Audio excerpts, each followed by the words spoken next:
common these days among certain media outlets to see headlines about comments made by professors that denigrate conservatives, or to hear politicians talk about liberal bias as if this was an established fact in academia.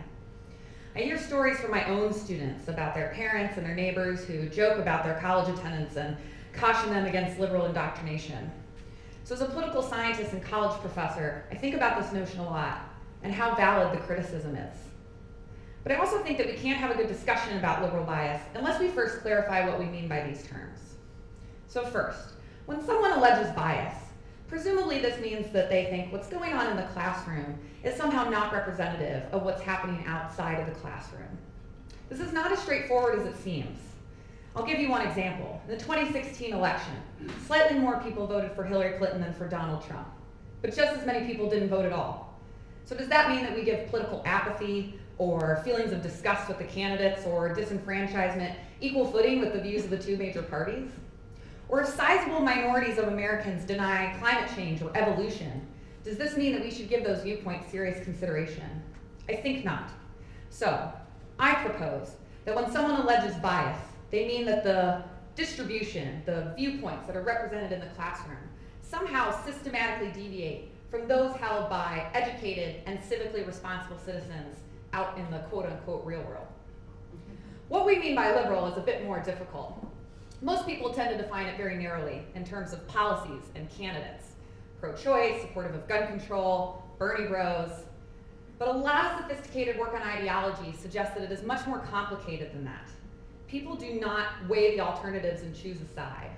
Instead, we are liberal or conservative because of who we are, the things that we value, and even our biology. In psychology, one of the most common models of personality is called the Big Five. And it says that everybody in this room, we can classify your personality along these 5 dimensions. The first of these dimensions is called openness to experience. People who score highly on this dimension are very intellectually curious. They seek out new experiences, and they like to try new things. People who score low on this dimension are creatures of comfort. They like the familiar, and they find fantasy uninteresting, or perhaps downright silly. A second of these 5 dimensions is called conscientiousness. People who score high in this dimension are very organized. They like planning, and they're highly self-disciplined. And people who score low on this are quite the opposite. You can probably already guess which one is related to liberalism and which one is related to conservatism. There's also evidence that conservatives and liberals have different cognitive styles. For example, conservatives tend to score more highly on what's called need for closure. This is another psychological concept. Some people just like having answers, any answer, because they really like to avoid uncertainty and ambiguity, and other people actually seek that out. There's even research showing that conservatives are more sensitive to threat. They identify negative information more quickly.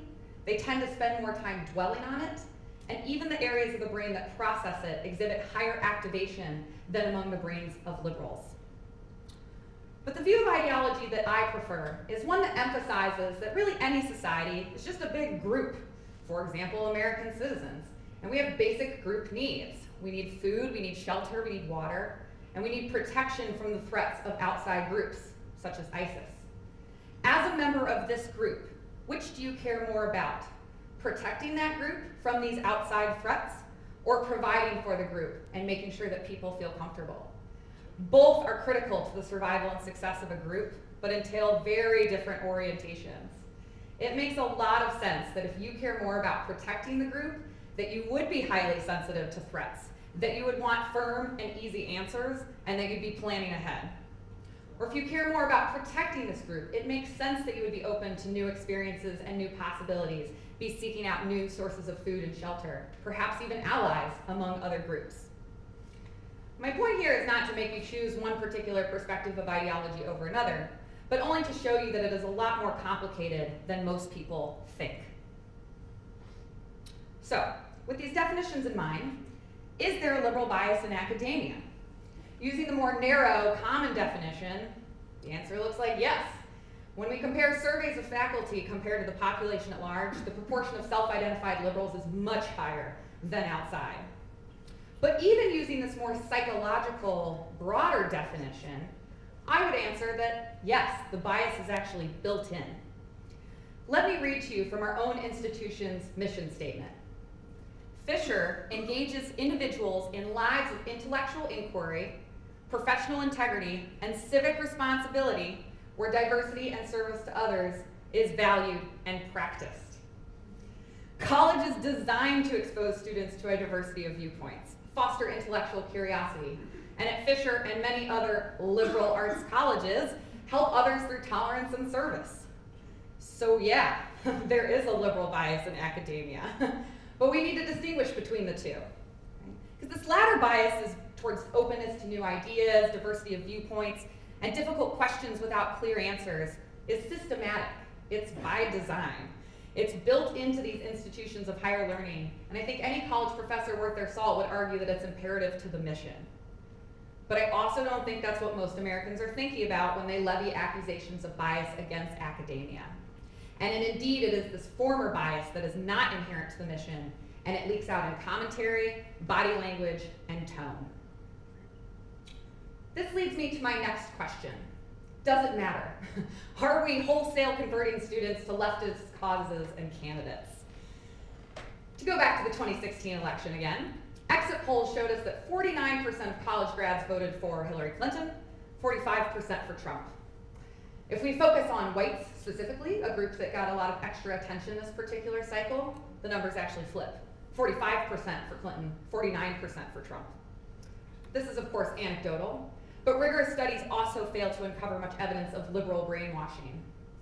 One study that interviewed thousands of students across dozens of colleges found that any shift in liberalism over the 4 years was perfectly in line with shifts in the population at large.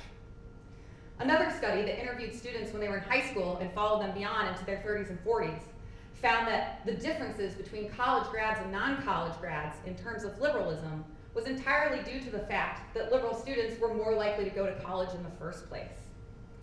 In general, the political socialization that happens in colleges happens through peers, not through professors. Sorry, professors. So are students being converted to these causes wholesale? No.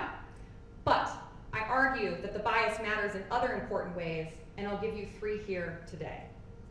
First, we know that diversity improves outcomes, whether that's coming up with innovative ideas, quality decision-making, even financial returns at companies. And we talk a lot about racial, ethnic, gender diversity, economic diversity, religious diversity. Political diversity is almost always left off this list. And this matters for the quality of interactions in the classroom. When having a conversation about gun control, it really helps to have a student who has experienced gun crime in her city neighborhood and a student who's from a rural area and goes hunting on the weekends. When talking about the minimum wage, it helps to have a student who is putting himself through college and can speak about the difficulties of living off such a wage, as well as a student whose family owns a small business and is worried about keeping the doors open if the minimum wage were to be increased. So this lack of diversity affects the quality of our classroom instruction and discussions, and it also affects our research agendas. In political science, one of the most common measures of racial attitudes is called racial resentment, and it includes questions such as these. Irish, Italian, Jewish, and other minorities worked their way up. Blacks should do the same without any special favors. Agreeing with this statement bumps you up a notch on the racial resentment scale. But if you're a conservative sitting in this audience right now, you can probably already tell the problem with these questions, because that doesn't do a good job of differentiating between somebody who holds negative attitudes towards African Americans and somebody who's a principled conservatism and doesn't believe that that's the role of government. As it turns out, the racial resentment scale does a much better job of identifying racially hostile liberals than it does conservatives. In general, conservatism has long been linked with measures of prejudice, but almost always the targets of this prejudice are left-leaning groups, such as blacks. When researchers expand their definition and look at other targets, it turns out liberals can be just as prejudiced towards right-leaning groups, such as Christians. And there's other ways that this liberal bias affects the research pipeline. Experiments have shown that conservative proposals are less likely to be deemed suitable for publication or even accepted by IRB, the institution that is responsible for judging the ethics of studies involving human subjects and weighing the costs and benefits to society. Third, perception can be reality. Anti-intellectualism and fake news are on the rise, and it is more critical than at any point in our recent history to seek out experts, to separate fact from fiction, and to think critically about how we know the things we know. In order to remain a source of expert truth, the ivory tower needs to be transparent about its own biases. So now what? If I've convinced you that liberal bias is real, and at least in some forms has negative consequences, what is to be done? I offer 3 suggestions today. They're mostly geared towards faculty, but I think they provide insights for students, parents, and any citizen who's concerned about the legitimacy of higher education today. The first is disclosure.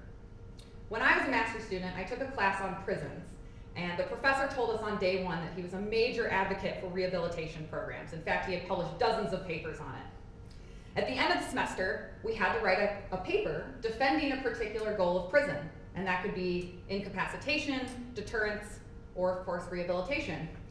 Being the obstinate person I am, I decided to defend incapacitation. Most everybody in the class wrote about rehabilitation. I did fine on the paper, but at least I knew I was getting into. And I think that this makes a lot of sense for faculty who have strong views and know that they're going to be voicing them in the classroom. Tell your students you have nothing to hide here, and then also tell them that their counterpoints are welcome as well.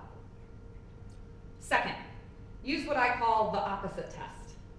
If the analogy applies, would you allow your students or yourself to make the same claim without any opposition? To borrow an unfortunate phrase from Hillary Clinton, for example, would you find it acceptable if a student said that half of all Obama voters are deplorable? Would you find it acceptable if a student said that the Democratic Party only cares about black people? Or, as one student told me his professor said on November 9th of last year, would you find it acceptable if you said you hoped Obama got shot?